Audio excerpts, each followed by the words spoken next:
नमस्ते। गायत्री मंत्र एक साथ। ओम भूर्भुवः स्वः तत्सवितुर्वरेण्यं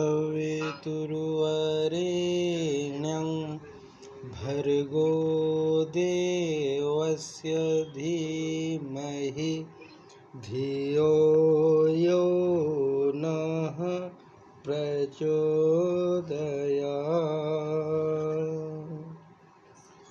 ॐ शान्ताकारं भुजगशयनं पद्मनाभं सुरेशं विश्वाधारं गगनसदृशं मेघवर्णं शुभांगं लक्ष्मीकान्तं कमलनयनं योगिभिर्ध्यानगम्यं वन्दे विष्णुं भवभयहरं सर्वलोकैकनाथम्।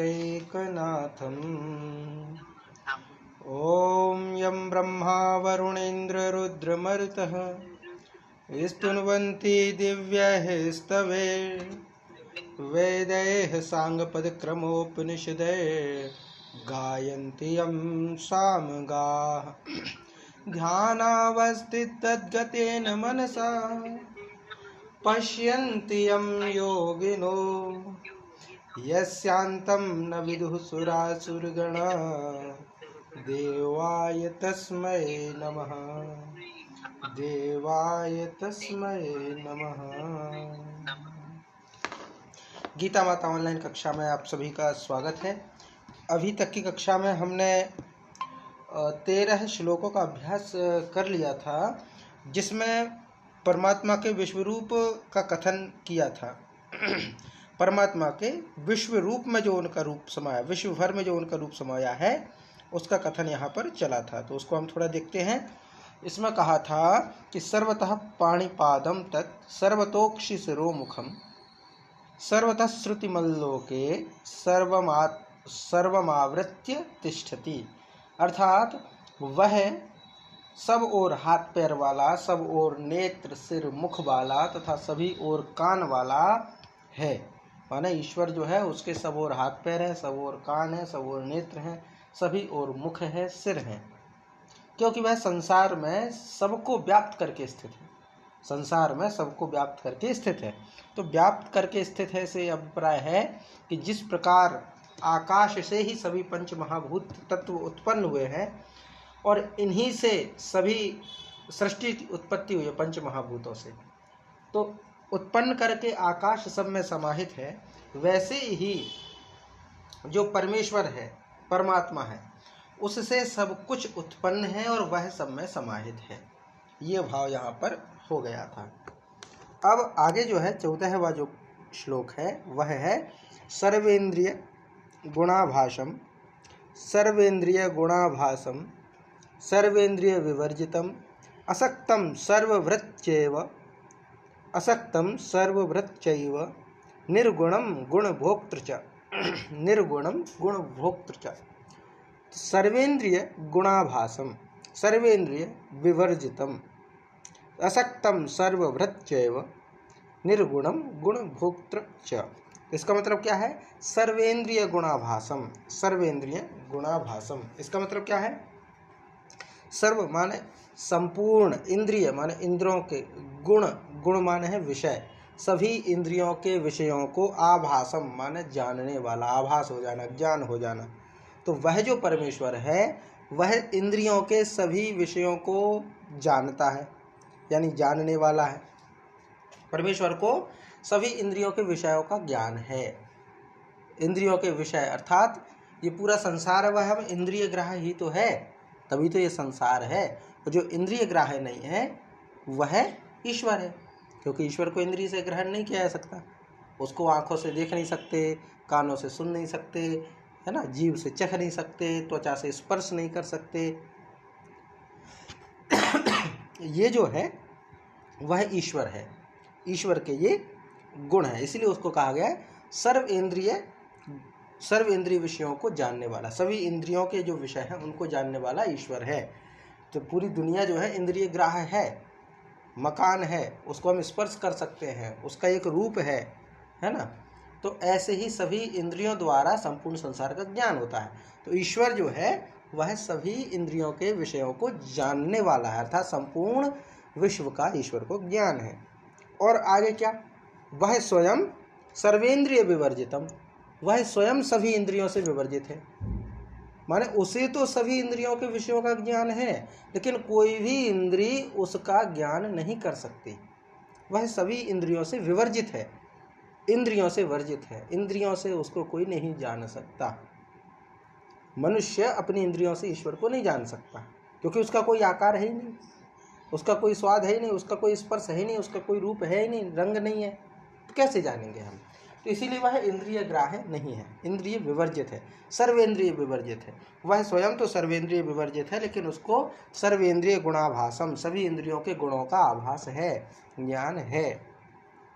ये दो विशेषताएं हो गई। आगे और क्या कहते हैं, असक्तम सर्वभृत चैव, असक्तम, असक्तम सक्त माने होता है आसक्ति, असक्तम माने आसक्ति से रहित, लगाव से रहित, अटैचमेंट से रहित, आसक्ति रहित होने पर भी कैसा है, सर्वभृत, सबका भरण पोषण करने वाला। भृत्र माने भरण पोषण करने वाला, भर्ता कहते हैं ना, भर्ता शब्द आया है, भर्ता का मतलब है भरण करने वाला। जैसे कर्ता का अर्थ है कर्ण, करने वाला, कर्ता का मतलब करने वाला, और भर्ता का मतलब भरण पोषण करने वाला। तो ये हो गया, तो सर्वभृत्र। और फिर आगे कैसा, निर्गुणम गुण भोक्तव्यम, भोक्तृ, निर्गुणम और गुण भोक्तृ, निर्गुण है स्वयं, लेकिन फिर भी गुणों को भोगने वाला है। निर्गुण है, स्वयं निर्गुण है, लेकिन सभी गुण के भोगों का ज्ञान है उसको, सभी गुणों के भोगों को भोग लेता है, सभी भोगों के, सभी गुणों के भोग को प्राप्त है वह, लेकिन उसका कोई गुण नहीं है। ऐसा नहीं कह सकते ईश्वर सात्विक है, ईश्वर तामसिक है या राजसिक है, ऐसा कहा नहीं जा सकता, क्योंकि ईश्वर का कोई गुण नहीं है, निर्गुण है, ईश्वर निर्गुण है। वो ठीक है, हम अपनी उपासना करने के लिए कोई विशेष आकृति बना लेते हैं, मूर्ति बना लेते हैं, तरह तरह के व्यंजन उसको सामने परोसते हैं, लेकिन ईश्वर तो निराकार है, उसको सबका ज्ञान है, वह सभी गुणों को भोगने वाला है, लेकिन स्वयं निर्गुण है, उसका कोई गुण नहीं है।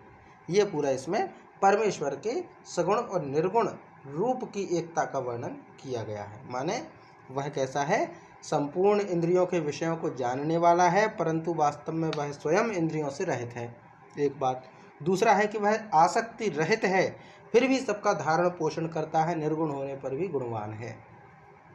सबका वैसे तो आसक्ति नहीं है, कई बार क्या होता है, भरण पोषण हम क्यों करते हैं, क्योंकि हमारी आसक्ति होती है। तो ईश्वर की कोई आसक्ति नहीं है, ईश्वर आसक्ति से रहित है, लेकिन उसके बावजूद भी ईश्वर सबका भरण पोषण करता है, सबको धारण करता है, सबकी आवश्यकताओं को पूरा करता है। वह स्वयं निर्गुण है, लेकिन फिर भी विषयों के गुण भोगने वाला है, गुणों को भोगने वाला ईश्वर है। ये पूरा इसमें आ जाएगा। तो इसका हम पाठ करते हैं। जो कहा गया कि सर्वेंद्रिय गुणाभासम, वह जो ईश्वर है वह सभी इंद्रियों के गुणों का आभास करता है, माने ज्ञान है उसको। और सर्वेंद्रिय विवर्जितम, सभी इंद्रियां से वह रहित है, सभी इंद्रियों के द्वारा जाना नहीं जा सकता। असक्तम सर्वव्रतचैव, असक्तम माने आसक्ति से रहित होने पर भी सभी का भरण पोषण करने वाला है। निर्गुणम गुण भोक्तृचा, निर्गुण होने पर भी गुणों का भोग करने वाला है, ये ईश्वर के विषय में कहा है। तो इसका हम पाठ करते हैं। सर्वेंद्रिय गुणाभासम, सर्वेंद्रिय गुणाभासम, सर्वेंद्रिय विवर्जितम, सर्वेंद्रिय गुणाभासम, सर्वेंद्रिय विवर्जितम, असक्तम सर्वव्रतचैव, असक्तम सर्वव्रतचैव, निर्गुणम गुणभोक्तृ च, निर्गुणम गुणभोक्तृ च, सर्वेंद्रिय गुणाभासम, सर्वेंद्रिय विवर्जितम, असक्तम सर्वभृत्यैव, निर्गुणम गुणभोक्तृ च, निर्गुणम गुणभोक्तृ च। जी, इसका पाठ कीजिए।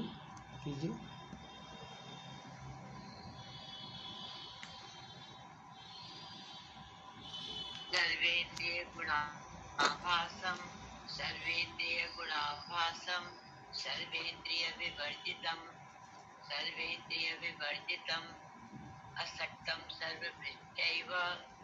असक्तं सर्वभृत्यैव निर्गुणं गुणभोक्ता च जय मां। इसके पश्चात आगे 15वें श्लोक में भगवान कहते हैं वहिरंतश्च भूतानाम अचरम चरमेव च। वहिरंतश्च भूतानाम अचरम चरमेव च सूक्ष्मत्वात् तद्विज्ञेयं दूरस्थं चान्तिके च तत्। दूरस्थं चान्तिके च तत्। वहिरंतश्च भूतानाम अचरम चरमेव च सूक्ष्मत्वात् तद्विज्ञेयं दूरस्थम चान्तिके च तत्। इसका मतलब क्या है? वह ईश्वर कैसा है? तो कहते हैं कि भूतानाम वही अंतः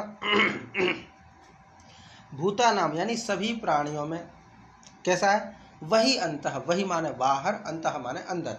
तो वह जो ईश्वर है सभी प्राणियों के बाहर और भीतर है, माने परिपूर्ण है। परिपूर्ण का अर्थ क्या होगा? परिपूर्ण का अर्थ है चारों ओर, पूर्ण माने पूरा, जो चारों ओर से पूरे हों ईश्वर से। माने सभी जीव जंतु जो हैं उनके अंदर भी ईश्वर है, उनके बाहर भी ईश्वर है, माने वह चारों ओर, सब ओर से ईश्वर से परिपूर्ण है। एक विशेषता ये है। तो ईश्वर का वर्णन किया जा रहा है ये। तो वह ईश्वर जो है सभी प्राणियों के, सभी भूतों के, भूत से मतलब प्राणी है, पृथ्वी पर रहने वाले सभी प्राणियों के बाहर और भीतर है। और क्या कहा गया? चरम अचरम एव च। वही चर में है और अचर में भी है। चर अचर रूप भी वही है। माने चर का मतलब क्या है? जिसमें जीवन हो। अचर का मतलब जिसमें जीवन ना हो, जो नश्वर हो, जिसमें हम जीवन नहीं मानते, वो अचर है। और जो जिसमें जीवन है वह चर है। तो चर हो या अचर हो, सब में ही ईश्वर है, सब में ही ईश्वर है। क्योंकि ये जब कहा गया है कि ईशावास्यम इदम सर्वम यत्किंच जगत्याम जगत, तो यत्किंच जगत्याम जगत, जो कुछ भी दिखाई देता है उस सब में ईश्वर का निवास है। तो ऐसा तो है नहीं कि सिर्फ चर दिखते हो, चींटी में ही ईश्वर हो। अभी तक की जो सामान्य लोगों में ये सूक्ति तो है, ये ज्ञान तो है ही कि हर प्राणी में ईश्वर है, हर प्राणी में ईश्वर है। लेकिन इससे आगे एक बात और है कि जो अचर है, जो प्राणी से भी अलग है, उसमें भी ईश्वर ही है। कंकर कंकर में शंकर है। तो हमारे जो बनने वाले भवन हैं, महल हैं, दो महल हैं, या हमारे आसपास की जमीन जायदाद है, सब में ईश्वर है, सब में ईश्वर है। पत्थर है, पत्थर में तो जीवन नहीं है, ऐसा कहा जाता है। हालांकि वेदों में ये कहा जाता है कि पर्वतों के पहले पंख होते थे, पर्वत के जो है पंख होते थे और वो उड़ते थे, गति करते थे पक्षियों के जैसे। लेकिन वो जो है कई बार पर्वत जो है वो उड़ उड़ करके बड़े बड़े आबादी वाले शहरों पर बैठ जाते थे, तो वहाँ के लोग मर जाते थे। तो इंद्र ने फिर पर्वतों के पंखों को काटा, ये इंद्र सूक्त में आता है। तो पर्वतों के पंख को काटा, ये है। तो पर्वत कुपित थे। कुपित का अभिप्राय एक लिया गया कि उनके पंख थे और वो उड़ उड़ करके बर्बाद कर देते थे लोगों की बस्तियों पर बैठ करके। एक व्याख्या ये आती है। दूसरी व्याख्या आती है कि कुपित होने से मतलब क्या है कि पर्वतों में से ज्वालामुखियां निकलती थीं, ज्वालामुखी फटते थे और वह ज्वालामुखी का लावा तबाही करता था। तो इंद्र ने उन ज्वालामुखियों को शांत किया, ये व्याख्या भी निकलती है। तो यहाँ पर जो अभिप्राय है कि पत्थर को तो हम वैसे ये मानते हैं कि उसमें सांस नहीं है, उसमें जीवन नहीं है, उसको जीवन की आवश्यकता नहीं है। और भी बहुत सारी चीज़ें हैं, सूखी हुई लकड़ी है, उन सब में जीवन नहीं है। लेकिन ईश्वर है, ईश्वर है। नदियों में ईश्वर है, पत्थरों में ईश्वर है, पर्वतों में ईश्वर है। और जब ये सब मानेंगे कि ईश्वर है, मिट्टी में ईश्वर है, जब हम ये मान लेंगे तो फिर हम खनन नहीं करेंगे, उत्खनन नहीं करेंगे। हम अपने हिस्से का जोतें तो खेत जोतने के लिए, भवन बनाने के लिए जितना आवश्यक है उतना ही खोदेंगे, ताकि हमारे जीवन यापन प्रकृति के साथ में रह करके चल पड़े, क्योंकि उसमें ईश्वर है। ईश्वर को सताना नहीं है। ईश्वर को सताना नहीं है। इसीलिए कोई बच्चा जब उठता था तो ये कहा जाता था कि कराग्रे वसते लक्ष्मी, कर मध्य सरस्वती, कर मूले ते गोविंदा, प्रभाते कर दर्शनम। और इसके बाद श्लोक मंत्र होता था, समुद्र वसने देवी पर्वत स्तन मंडले, विष्णु पत्नी नमस्तुभ्यम पाद स्पर्शमस्व में, कहकर के धरती माता के पैर छुए जाते थे। धरती को भी माता कहा गया है, धरती को भी ईश्वर का रूप कहा गया है। जब तक ये सूक्ति पढ़ाई जाती रही कि धरती माता है, इसका सम्मान करो, माँ के समान धरती है, सहन करती है, तब तक इसका शोषण नहीं हुआ। जब से हमने इसको निर्जीव माना, हमने खुदाई करना शुरू किया, तो प्राकृतिक आपदाएं इसके साथ ही चलती रहीं। जब हमारे समाज में ये जो है उक्ति सार्थक होती है, जब ये कहा जाता है कि नदियों में जीवन है, नदियों में ईश्वर है, गंगा नदी माता है, नर्मदा नदी माता है, और सांस्कृतिक समृद्धि वाले शहर वही हैं जिनके किनारे नदियां हैं। नदियों के किनारे बसे हुए शहर बहुत सांस्कृतिक हैं। आप कल्पना करके देखिए, आप देखिए, आकर चिंतन कीजिए, गंगा नदी के किनारे जितने भी शहर बसे हुए वो आध्यात्मिक दृष्टि से बहुत समृद्ध हैं। जैसे काशी, हरिद्वार और ये प्रयागराज, ये जितने भी हैं, या यहाँ पर देखें मध्य प्रदेश का देखें तो वहाँ पर भी नदियों के किनारे बड़े बड़े तीर्थ हैं। ये ईश्वर के जीवंत उदाहरण हैं। तो जब हम ये मान लें कि नदी में ईश्वर है तो हम उसको रोकेंगे नहीं, और जब नदियों को नहीं रोकेंगे, नदियों को संभाल के रखेंगे, तो जल बराबर बना रहेगा। वृक्षों में जब हम ईश्वर का भास देखेंगे तो सारी दुनिया हरी भरी बनी रहेगी। तो यहाँ पर जो कहा गया है कि ईश्वर ना सिर्फ प्राणियों में है बल्कि जो है निर्जीवों में भी ईश्वर है। तो ये जो कहा गया है कि भूतानाम बहिरंतश्च, माने सभी प्राणियों के बाहर और अंदर, चरम अचरम, चर में और अचर में वही एक ईश्वर है, और तत्, और वह कैसा है, सूक्ष्मत्वात्, सूक्ष्मत्वात् माने सूक्ष्म होने से, अविज्ञेयम। फिर अगर ये प्रश्न आ जाए कि जब प्राणियों में ईश्वर है, पत्थर में ईश्वर है, तो दिखाई क्यों नहीं देता, तो कहते हैं वो सूक्ष्म से भी सूक्ष्म है, इसीलिए वह अविज्ञेय है। अविज्ञेय का मतलब क्या है, उसको जाना नहीं जा सकता। जैसे सूर्य की किरणों में स्थित हुआ जल सूक्ष्म होने से साधारण मनुष्यों को जानने में नहीं आता।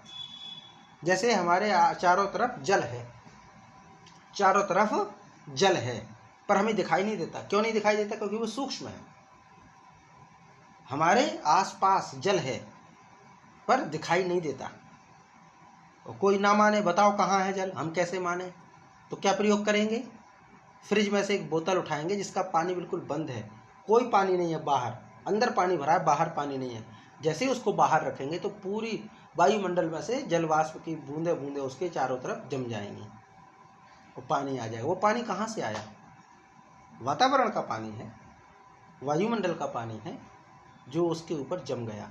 तो वो जल जो है वो दिखाई नहीं देता, दिखाई नहीं देता, पर वो रहता है। वैसे ही ईश्वर है, बहुत सूक्ष्म है, इसीलिए दिखाई नहीं देता, पर वो रहता है, पर जानने में नहीं आता। और वह ईश्वर कैसा है, ये तो मान लिया कि ठीक है, बहुत सूक्ष्म होने से जानने में नहीं आता, तो और क्या विशेषता है, तो कहते अंत के चा दूरम दूरस्थम तत्, वह अंत के माने समीप में भी है और वह दूर में भी है।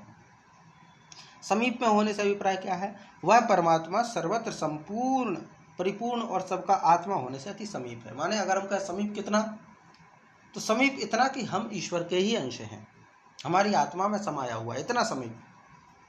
आप ये समझिए कि घड़ी तो हमारे हाथ से बहुत दूर है, वह तो हमारी रूह में बसा हुआ है ना, वह तो हमारी रूह में बसा हुआ है। कपड़े तो हमें दिख रहे हैं, बाहर हैं, बहुत दूर हैं, पर ईश्वर तो कपड़ों से भी अंदर है, हृदय में भी स्थित है, तो अधिक समीप। और दूरस्थम माने दूर में भी स्थित है। दूर से मतलब क्या है, श्रद्धा रहित अज्ञानी पुरुषों के लिए ना जानने का कारण दूर में भी स्थित है। जिसकी श्रद्धा नहीं है उसको ईश्वर नहीं दिखेगा, एक बात। दूसरी इसकी व्याख्या ऐसी भी हो सकती है कि वह अंदर पास में भी हो, दूर भी है। दूर से मतलब क्या है, जितने दूर आप देख सकते हो, एक तो नज़दीक देखो तो आपकी आत्मा में ही ईश्वर है, और दूर अर्थात जितने दूर आप देख सको उतने दूर तक ईश्वर है। चंद्रमा दिखाई देता है, सूरज दिखाई देता है, तो उन सब में ईश्वर है। तारे दिखाई देते हैं, उन सब में ईश्वर है। और कितने दूर देखेंगे, जितने दूर देखेंगे वहाँ ईश्वर है। जो भी दृष्टि गोचर होता है उन सब में ईश्वर है, ये कहा गया। और वही ईश्वर है जो विश्व में दिखाई दे रहा है। तो ये पूरा इसमें कहा गया है कि ईश्वर जो है वह कैसा है, वही रंतश्च भूतानाम चरम चरमेव च, माने वह जो है प्राणियों के अंदर बाहर है, चर और अचर में भी ईश्वर है, सूक्ष्मत्वाद अविज्ञेयम, बहुत सूक्ष्म होने के कारण वह जानने में नहीं आता है, दूरस्थम चांत के चतत, दूर भी है और अंत के माने पास में भी है, दूर से दूर भी है और पास से पास भी वही ईश्वर है।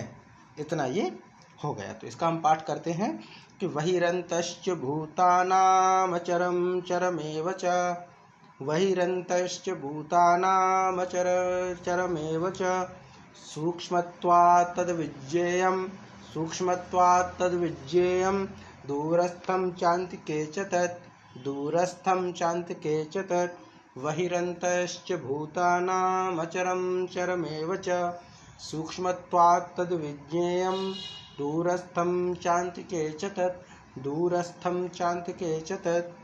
जी, इसका पाठ कीजिए माता जी।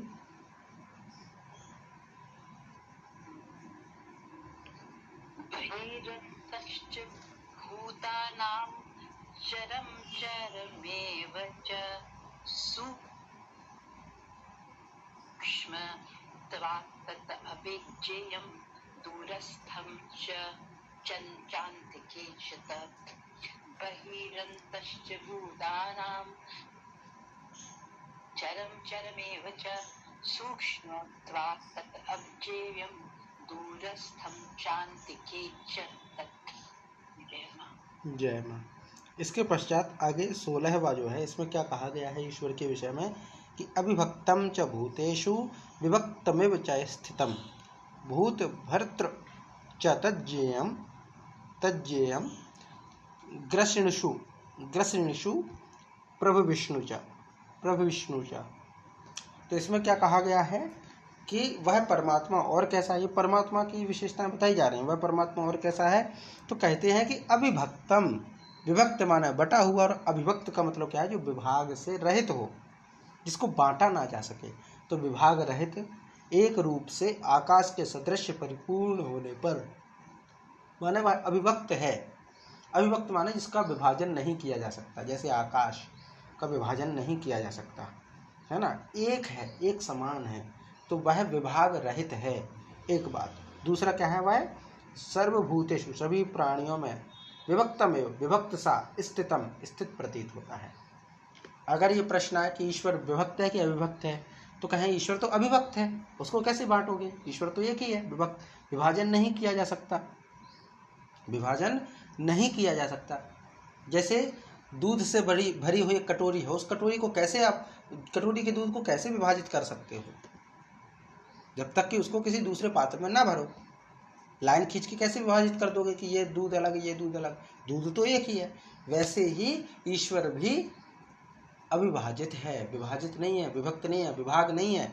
ईश्वर अविभाजित है, अविभाग है, विभाग से रहित है, एक समान है। और फिर जब एक समान है तो सभी प्राणियों में अलग अलग कैसे, क्योंकि गाय एक अलग प्राणी दिखाई देता है, मनुष्य एक अलग प्राणी दिखाई देता है, जो शेर है वो अलग प्राणी दिखाई देता है, चींटी अलग प्राणी दिखाई देती है, हाथी अलग प्राणी दिखाई देता है।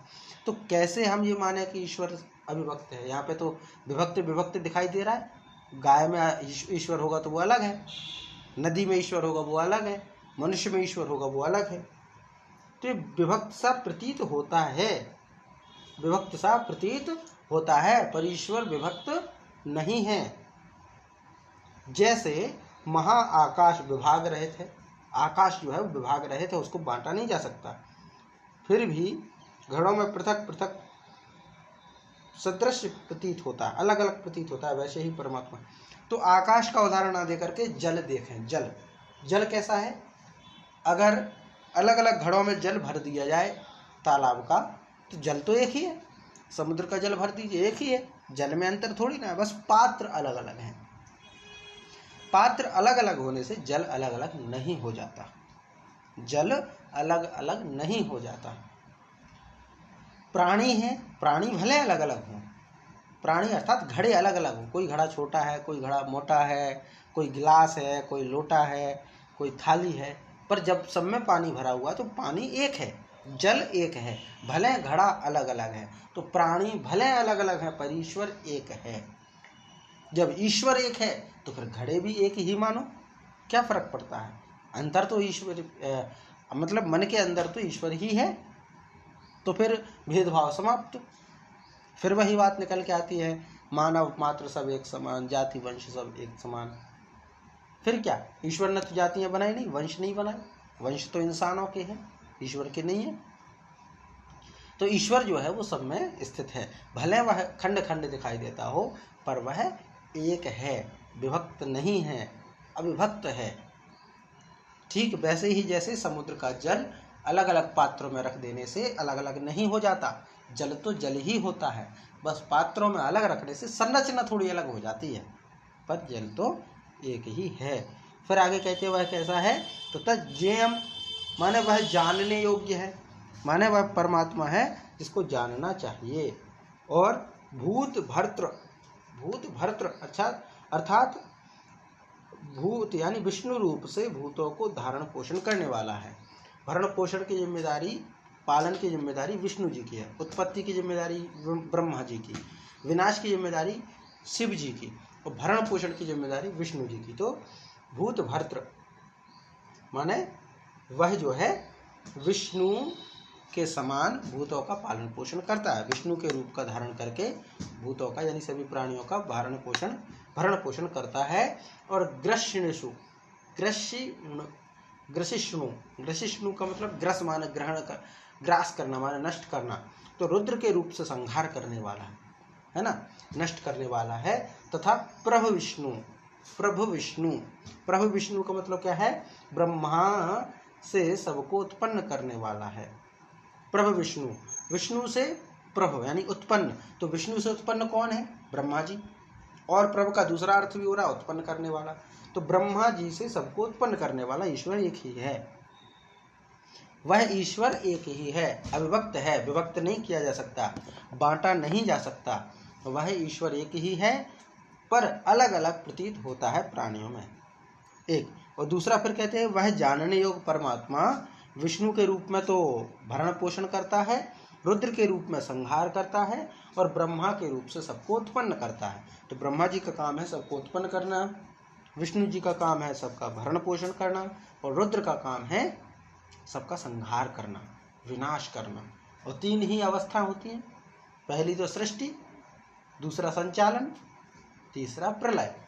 तो सृष्टि काम ब्रह्मा जी का है, ब्रह्मा जी ने ही चिंतन किया था, एको हम बहुत श्याम, मैं एक हूँ, हम बहुत होना चाहते हैं, तो ये तो ब्रह्मा जी ने कहा था। फिर विष्णु जी कहते हैं यदा यदा ही धर्मस्य ग्लानिर्भवति भारत अभ्युत्थानम धर्मस्य तदात्मानं सृजाम्यहम् परित्राणाय साधूनां विनाशाय च दुष्कृतां धर्म संस्थापनार्थाय संभवामि युगे युगे। अर्थात संचालन करना ये जिम्मेदारी है। अगर प्रकृति के संचालन में कोई बाधा पहुंचाता है तो विष्णु जी आते हैं, ये संचालन का काम है। जब संपूर्ण सृष्टि का विनाश करना होता है तो भगवान शंकर होते हैं, जो तांडव करके संपूर्ण सृष्टि का प्रलय कर देते हैं। तो ईश्वर एक ही है, ईश्वर एक ही है, बस इनके रूप को अलग अलग कर दिया गया है। जैसे हम ये कहते हैं ना वर्ण, चार वर्णों की बात होती है, तो व्यक्ति तो एक ही है, वर्ण तो कर्मों का एक कैटेगरी है। ब्राह्मण कर्म अलग हो गए, क्षत्रिय कर्म अलग हो गए, वैश्य कर्म अलग हो गए, शूद्र कर्म अलग हो गए, ये तो कर्म का विभाजन है। तो जो व्यक्ति जो सा कर्म करेगा उसका वह वर्ण हो जाएगा। एक ही व्यक्ति अगर अलग अलग कर्म करेगा तो अलग अलग वर्ण हो जाएंगे उसके, क्यों नहीं हो सकते? कोई व्यक्ति अगर कक्षा में जाकर के पढ़ाता है, यज्ञ करवाता है, दान देता है, दान लेता है, तो ब्राह्मण वृत्ति है, ये पहले पढ़ चुके हैं हम। और अगर रक्षा करता है किसी की वही व्यक्ति तो क्षत्रिय है, भरण पोषण करता है परिवार का तो वह वैश्य है, और फिर गुरुजनों की सेवा करता है तो शूद्र है। तो वैसे ही ये कहा गया है कि जो ब्रह्मा की वृत्ति का पालन करे वह ब्रह्मा है, जो विष्णु जी की प्रवृत्ति का पालन करे वह विष्णु है, और वही ईश्वर जब रुद्र बन करके संपूर्ण सृष्टि का संहार करता है तो शिव बन जाते हैं। तो ईश्वर एक है, कार्य अनेक है, अलग अलग कर दिए गए हैं। वैसे ही प्राणी एक है, बस वर्ण अलग अलग हो जाए कर्मों के हिसाब से, इतना ये है। तो इसका हम पाठ करते हैं कि ईश्वर जो है वो कैसा है, संचालन कैसा करता है, उत्पत्ति कैसा करता है, संहार कैसे करता है, इन सब का पूरा सब कथन कहा गया है कि अविभक्तम च भूतेषु माने अविभक्त होने पर भी भूतेषु विभक्तमेव च स्थितम, विभक्त जैसा स्थित दिखाई देता है, विभक्त में विभक्त के जैसे दिखाई देता है। भूत भर्तृ च तज्जेयम, भूत भर्तृ च तज्जेयम, वह भूत भर्तृ माने प्राणियों का भरण पोषण करने वाला विष्णु जी हो है। तज्जेयम वह जानने योग्य है। ग्रसिष्णु, ग्रसिष्णु माने वह रुद्र बन करके संहार करता है। और प्रभु विष्णु च, और वह ब्रह्मा जी बन के उत्पत्ति करता है। ये ईश्वर के लिए कहा गया है। तो इसका पाठ करते हैं कि अभिभक्तं च भूतेषु विभक्तमिव च स्थितं, भूत भर्तृ च तज्जेयं, भूत भर्तृ च तज्जेयं, ग्रसिष्णु प्रभविष्णु च, ग्रसिष्णु प्रभविष्णु च, अविभक्तं च भूतेषु विभक्तमिव च स्थितं, भूत भर्तृ च तज्जेयं, भूत भर्तृ च तज्जेयं, ग्रसिष्णु प्रभविष्णु च, ग्रसिष्णु प्रभविष्णु च। जी इसका पाठ कीजिए माता जी। अविभक्तं च भूतेषु, अविभक्तं च भूतेषु विभक्तं इव च स्थितम्, विभक्तं इव च स्थितम्, भूतभृत्य च तज्जेयं, भूतभृत्य च तज्जेयं, ग्रसिष्णु प्रभविष्णु च, ग्रसिष्णु प्रभविष्णु च। जय मां। जय मां। इसके पश्चात आगे है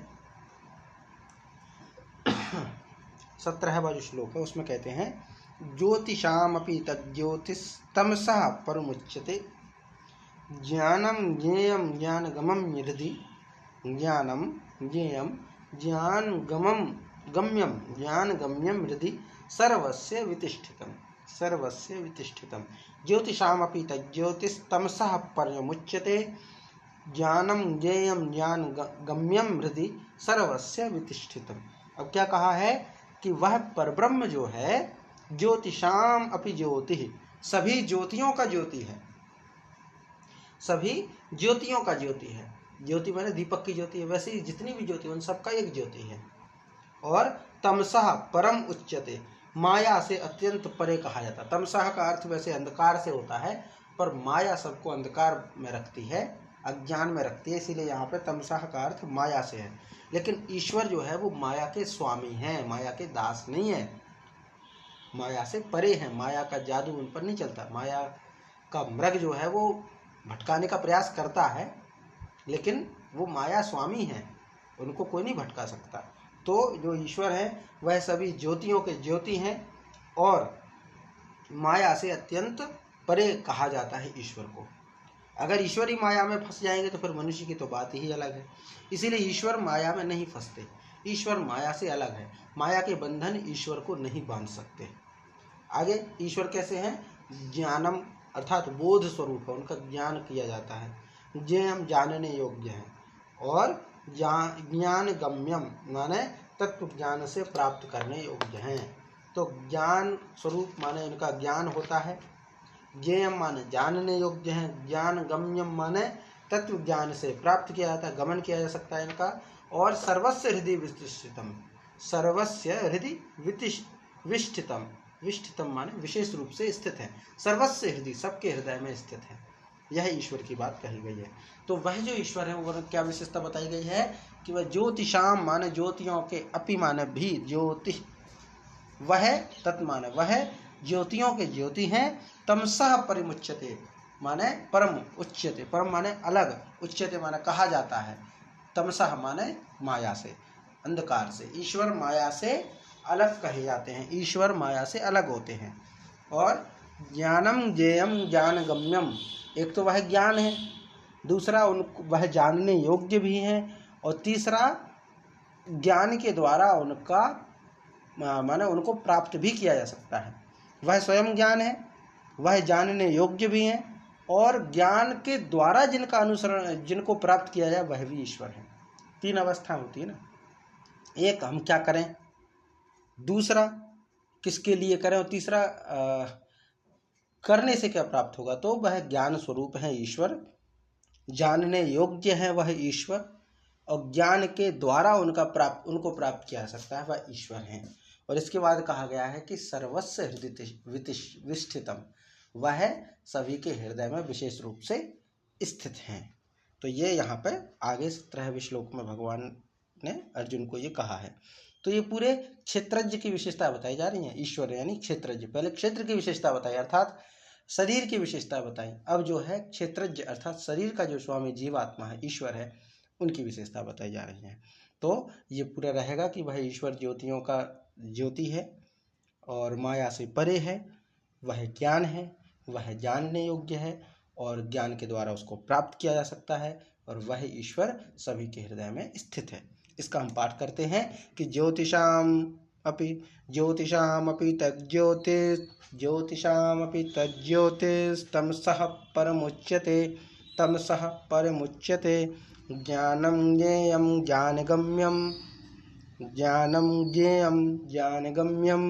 हृदि सर्वस्य वितिष्ठितं ज्योतिषामपि तज्ज्योतिस्तमसः परमुच्यते ज्ञानं ज्ञानगम्यं हृदि सर्वस्य वितिष्ठितं। जी, इसका पाठ कीजिए माता जी।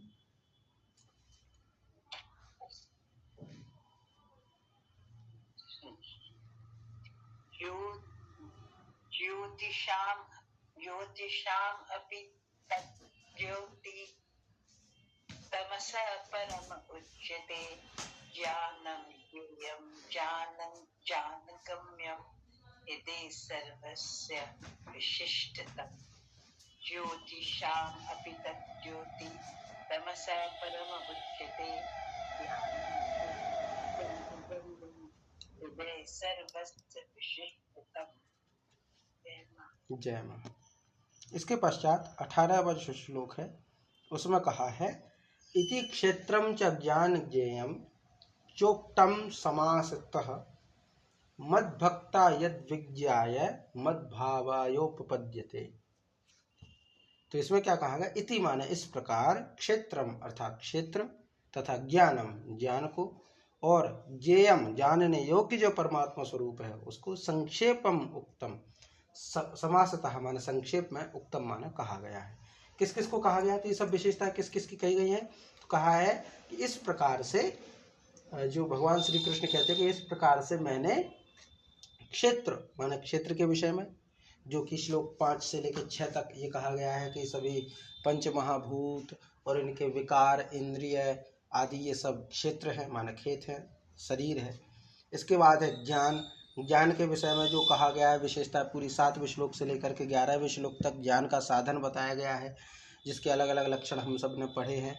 इसके बाद है जानने योग्य जो परमात्मा का स्वरूप है, वह भी बताया, भी परमात्मा का स्वरूप पढ़ा। ये सब संक्षेप में कहा, ज़्यादा विस्तार नहीं दिया, संक्षेप में ये सब विषय भगवान ने कहे हैं अर्जुन के लिए। अब आगे क्या कहते हैं, मत भक्ता एतत् विज्ञाय, मेरा भक्त इनको तत्व से जान करके मद भावाय उपपद्यते, मेरे स्वरूप को प्राप्त होता है।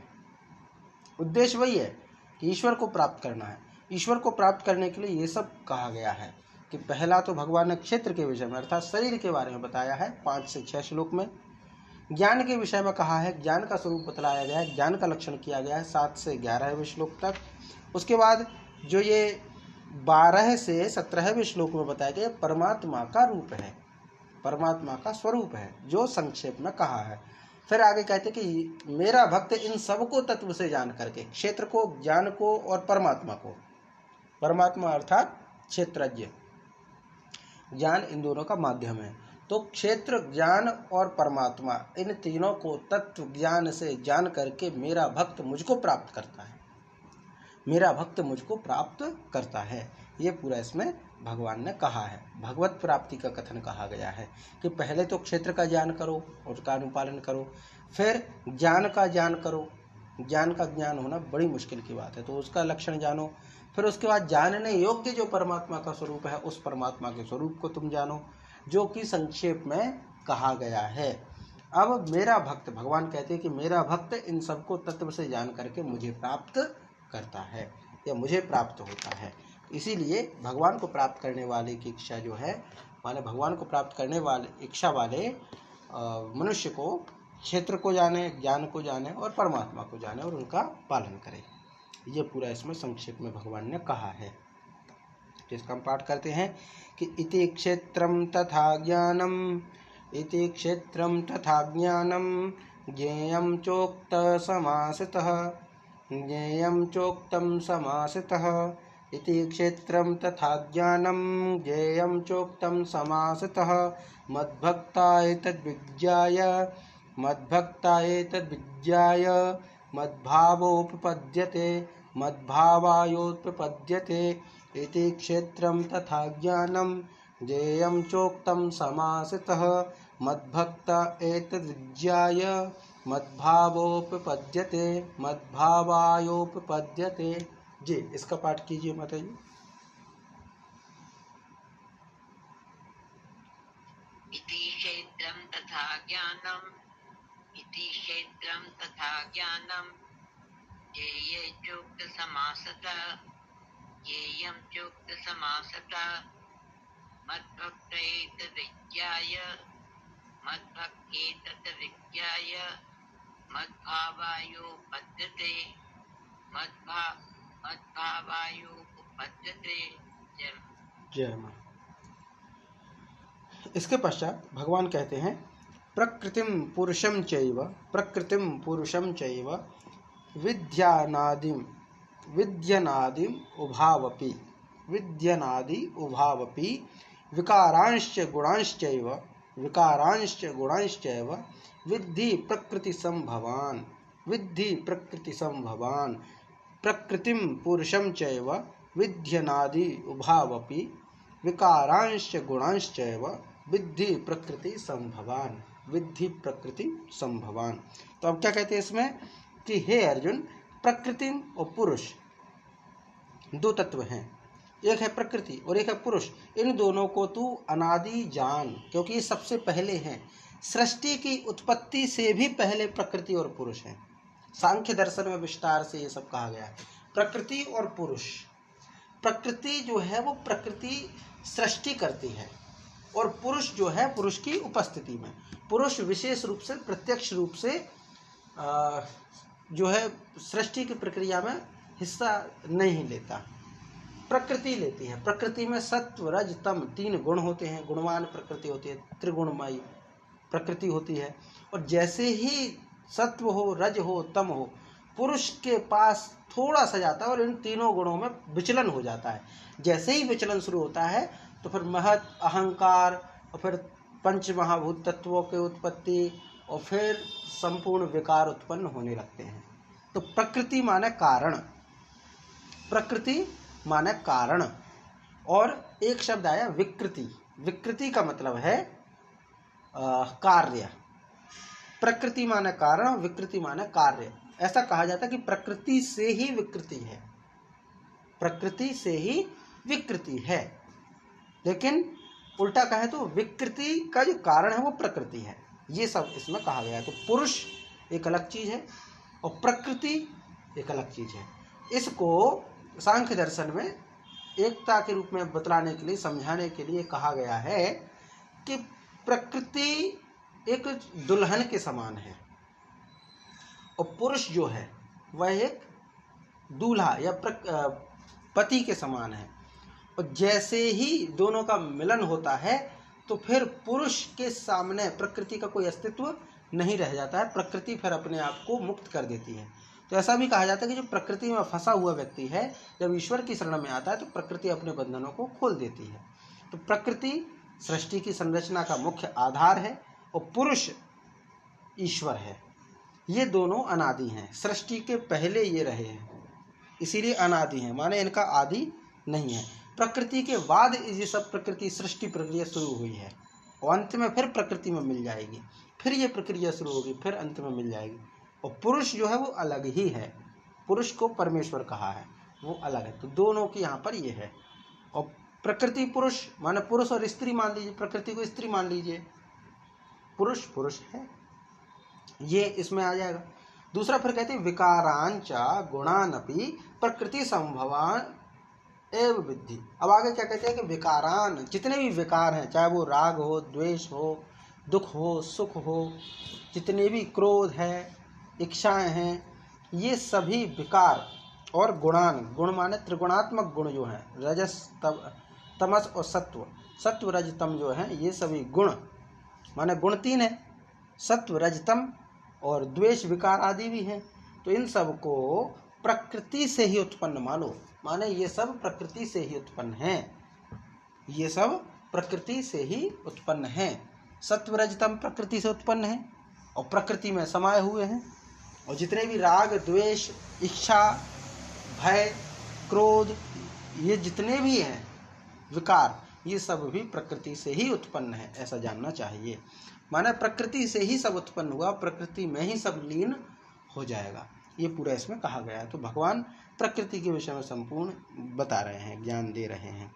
तो इसमें ये पूरा इसमें आ जाएगा कि प्रकृतिम पुरुषम चैव विध्यनादिम उभावपि, विध्यनादिम उभावपि विकारांश्च गुणांश्चैव विद्धि प्रकृति संभवान, विद्धि प्रकृति संभवान।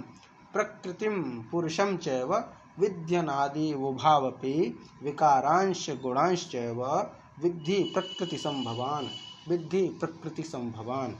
जी, इसका एक बार और वाचन करते फिर आगे बढ़ेंगे कि प्रकृति पुरुष दोनों ही हैं जो अनादि हैं, इनसे ही सभी विकार और गुण प्रकृति की उत्पत्ति, प्रकृति से ही उत्पन्न हुए हैं। तो प्रकृतिम पुरुषम चैव, प्रकृतिम पुरुषम चैव विध्यनादिम उभावपि, विध्यनादि उभावपि विकारांश्च गुणांश्चैव, विकारांश्च गुणांश्चैव विद्धि प्रकृति संभवान, विद्धि प्रकृति संभवान। प्रकृतिम पुरुषम चैव विध्यनादि उभावपि विकारांश्च गुणांश्चैव विद्धि प्रकृति संभवान, विद्धि प्रकृति संभवान। जी, इसका पाठ कीजिए माता जी।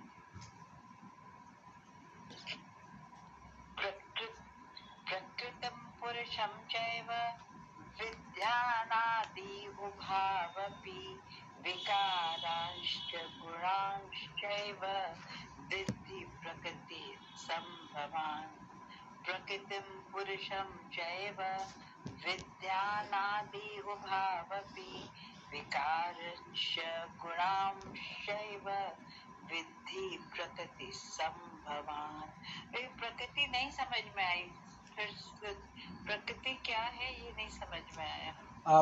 प्रकृति जो है ऐसा कह लीजिए मतलब सृष्टि की उत्पत्ति यानी सृष्टि को बनाने में जो महत्वपूर्ण तत्व है, जो मूल है, वो प्रकृति है। और प्रकृति से भी अलग जो है पुरुष। ऐसा समझिए कि ईश्वर जो है वो प्रकृति की संरचना में भाग नहीं लेता, वो उदासीन जैसा रहता है। ईश्वर माने पुरुष जिसको कहा गया है वह स्वयं शक्तिमान है, सब कुछ है, लेकिन वो स्वयं प्रकृति के वह स्वयं सृष्टि नहीं करता, वह स्वयं संसार नहीं बनाता, वह जिसके द्वारा संसार बनाता उसका नाम प्रकृति है, माने कारण है। इस प्रकृति से ही मतलब प्रकृति संसार का एक ऐसा तत्व है जिससे पूरा संसार बना हुआ है, वो प्रकृति है, माने पूरे संसार का कारण है, जो ईश्वर से अलग है पर है ईश्वर का ही। माने पुरुष का ही एक ऐसा हिस्सा जो अपनी इच्छा से कुछ नहीं कर सकता, लेकिन ईश्वर की जब इच्छा होगी तो फिर प्रकृति अपने में से सृष्टि करेगी, वो है अवस्था। माने सृष्टि की उत्पत्ति में जो सहायक है, सृष्टि माने पूरी दुनिया जो बनी है वो प्रकृति से बनी है, और प्रकृति जो है वो पुरुष के इशारे पर बनाई है प्रकृति ने, ये है। तो प्रकृति जो है आपने कहा कारण है जी, प्रकृति जो है कारण है। हाँ। और कारण क्या है, कारण क्या है? कारण जो है वो विकृति कहना चाहिए। जैसे प्रकृति स्त्रीवाचक शब्द है और पुरुष पुरुषवाची शब्द है। तो प्रकृति जो है, आज जो दुनिया बनती है, संतान आती है धरती पर, तो प्रकृति माने स्त्री, ठीक है, और पुरुष सिर्फ उत्प्रेरक का काम करता है। पर सृष्टि करने की जो क्षमता है, संतान उत्पत्ति की जो क्षमता है, गर्भ धारण की जो क्षमता है, वो प्रकृति है। लेकिन प्रकृति अकेले नहीं कर सकती, उसके लिए एक उत्प्रेरक की आवश्यकता है, वो पुरुष है। तो जैसे किसी बच्चे के जन्म के लिए पुरुष और स्त्री दोनों की आवश्यकता होती है, पर सबसे ज़्यादा महत्व भूमिका जो है वो प्रकृति यानी स्त्री है। तो स्त्री तो कारण हो गई, और स्त्री से जो विकृति निकली वो क्या है, विकार जो निकला वो पुत्र है, यानी कार्य है। तो एक शब्द में अगर कहें तो कारण माने माँ और कार्य माने बच्चा, और दूसरा कहें तो कारण माने माँ माने प्रकृति और पुत्र माने विकृति। लेकिन इन दोनों में ही एक चीज जो पिता छूटी है वो पुरुष है।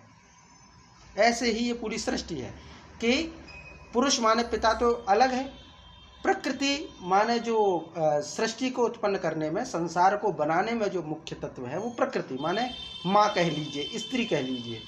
और वो एक ऐसी स्त्री है जिसने अपने गर्भ में से किसी बच्चे को जन्म नहीं दिया, जिसने संपूर्ण संसार को जन्म दिया, जिसने आकाश, जल, वायु, अग्नि, पृथ्वी ये सब बनाए हैं, इंद्रियां बनाई, जीव जंतु बनाए, ये सब जिसने उत्पन्न किया वो जो माँ है वो प्रकृति है।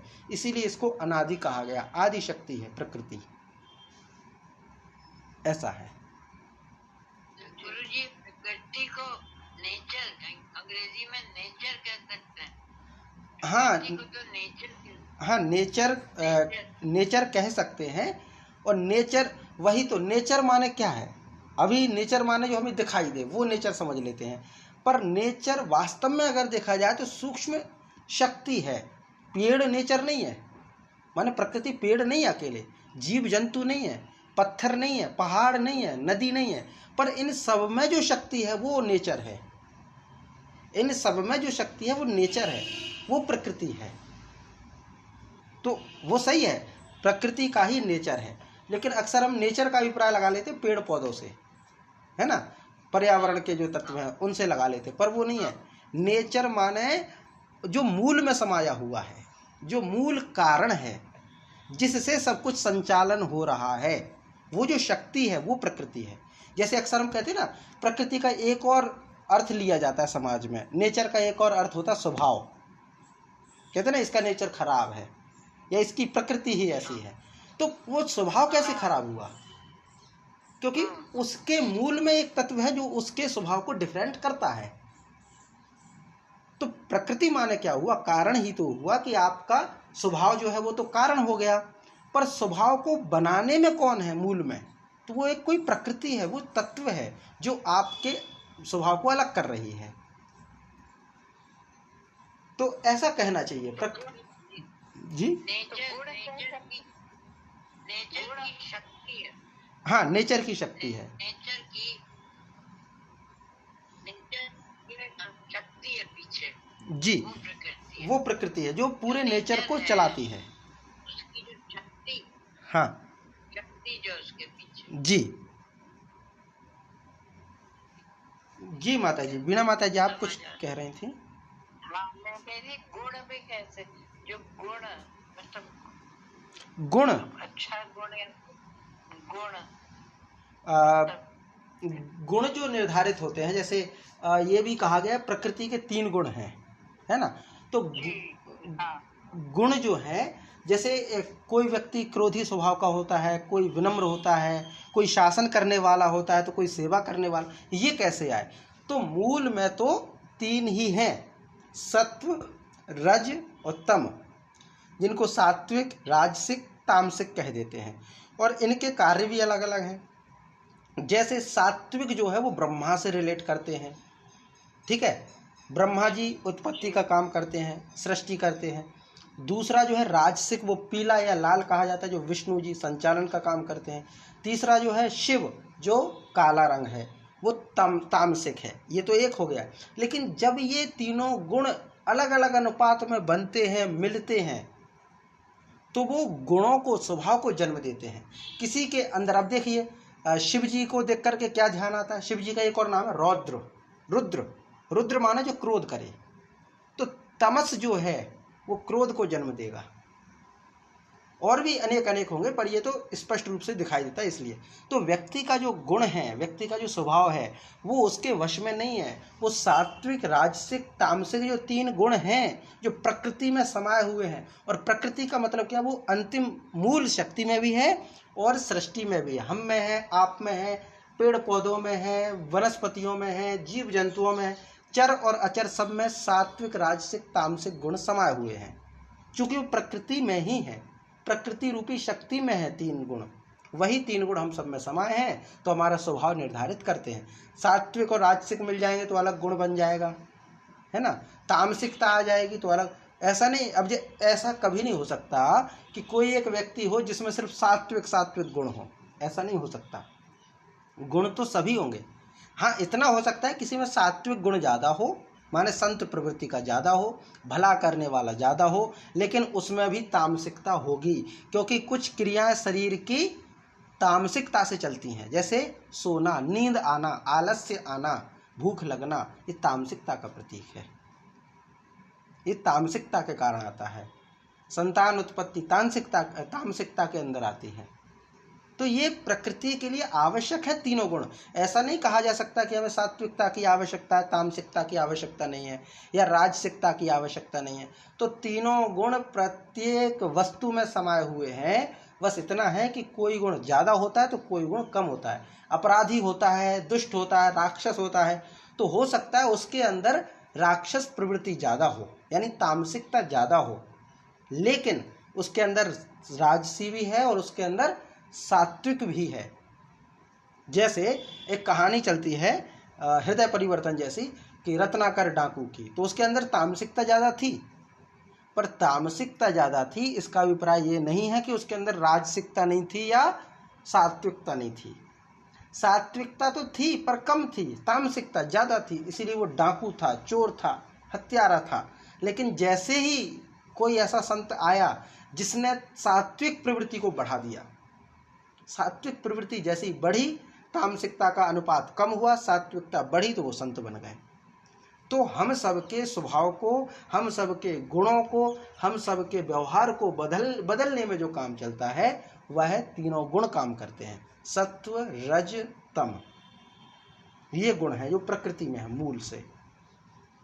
वैसे ही 3 रंग होते हैं, मूल रूप से तो 3 रंग की ही बात कही जाती है, इनको प्राथमिक वर्ण कहा जाता है।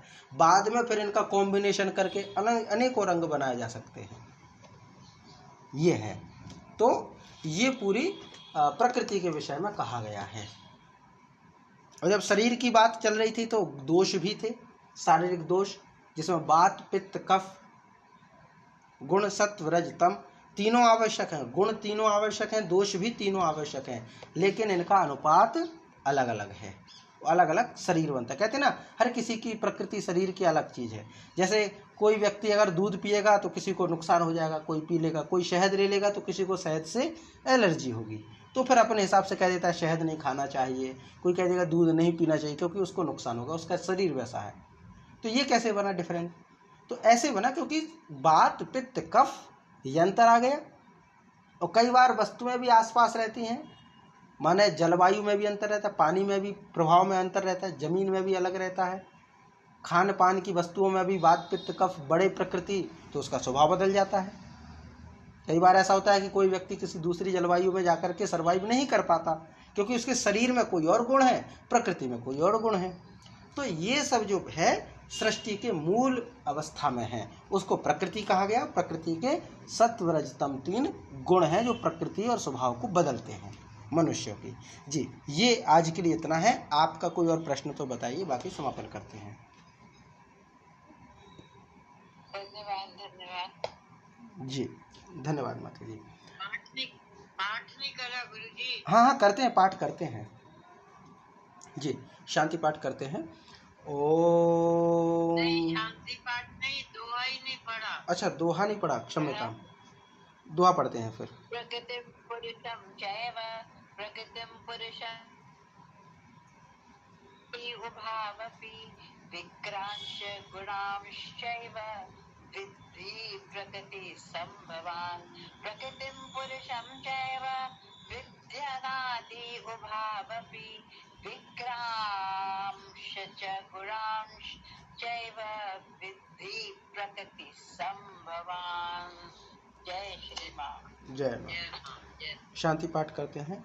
ओम सहना भवतु सहनौ भुनक्तु सह वीर्यं करवावहै तेजस्विनावधीतमस्तु मा विद्विषावहै। ओम शांति शांति शांति।